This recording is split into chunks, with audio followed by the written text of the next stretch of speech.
Chapter 48. Back in Rhelasia, Azazyel, Ghul and Luthor were holding their own private meeting after the Justice League of Sidekicks had so abruptly left.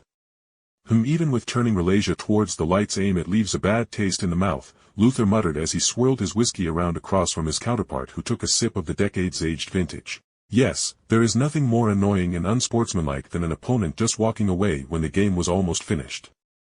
Azazyel, Ghul mused as he looked out of the dimly lit room's window and grimaced, seeing the overly built metropolitan capital of Rhelasia.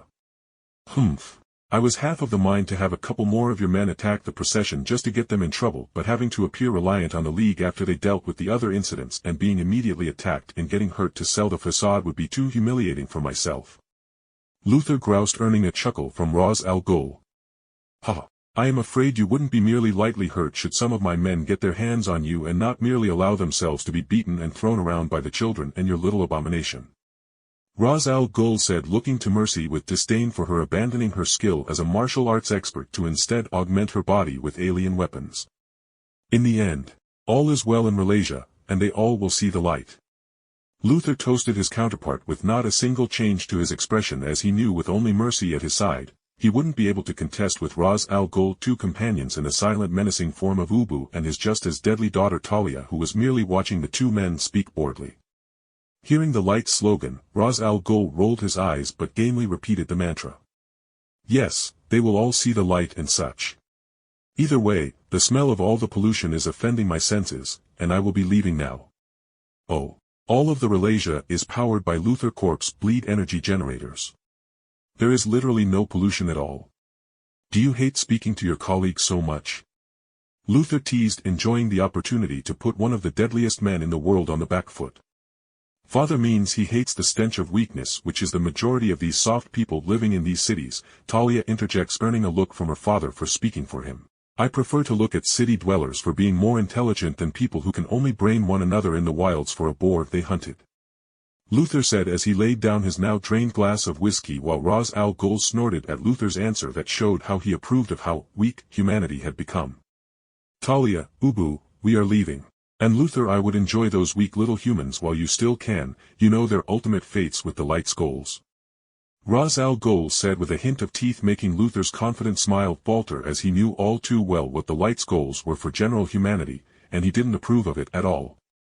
After the trio of assassins left his room and Mercy swept the room for any traps or recorders the assassins left behind, and Luthor had to snort as Talia had managed to leave half a dozen such things somehow across the room despite never leaving her father's side. Mercy, stick those in the microwave, Luthor said carelessly as he refilled his tumbler full of whiskey and began to think of his own plans to take over the light's operations, especially the plans involving the Starro, as Vandal Savage, the madman, needed to be thrown into another realm or a sun to keep the immortal from overstretching and having humanity extinguished. Maybe that monster will prove some use then in clearing out the more troublesome aspect of this little cabal I am a part of.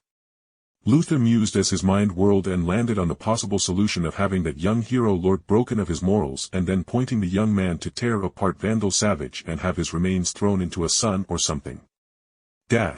After a debrief with Batman about what had happened during the Peace Summit and a couple of battles that took place, while also taking in my suspicions on how Azazyel, Ghul and Luthor were working together, he obviously focused on how I dealt with Black Adam.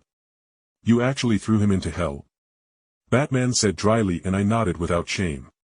Yes, in the middle of a peace summit with Black Adam's goals being only to kill Luthor, I took the best way to remove him from the fight and not cause the loss of anyone's life, I explained succinctly, making Batman's exposed mouth tighten.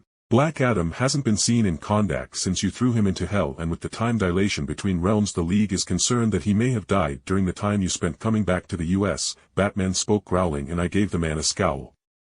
As I said, I did the best thing to prevent a murderous superhuman I can only match from killing Luthor and the other citizens of Rhelasia.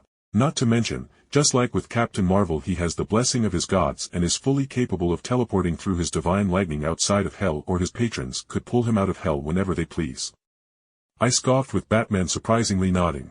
That would normally be the case, but you must have forgotten Taith Adam and Captain Marvel's foe in Sabbac and his demonic patrons within hell. He is likely fighting for his life down in there against an endless army of demons, or he may very well have been killed by the demon lords who gave Sabbac his powers, Batman explained, with my face scrunching up as I just then remembered Sabbac.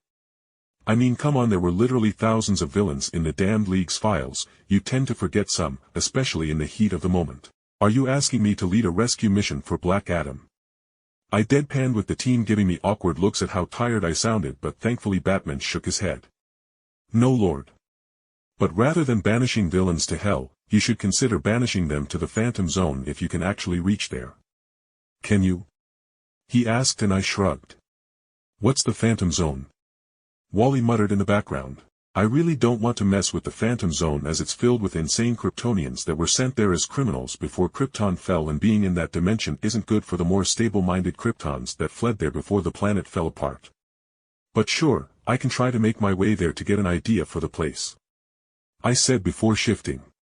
Now I believe that was a good enough debrief for myself and my actions. I am going to bed as I have plans in the morning, I said, looking to Galatea, who smiled as I left the room.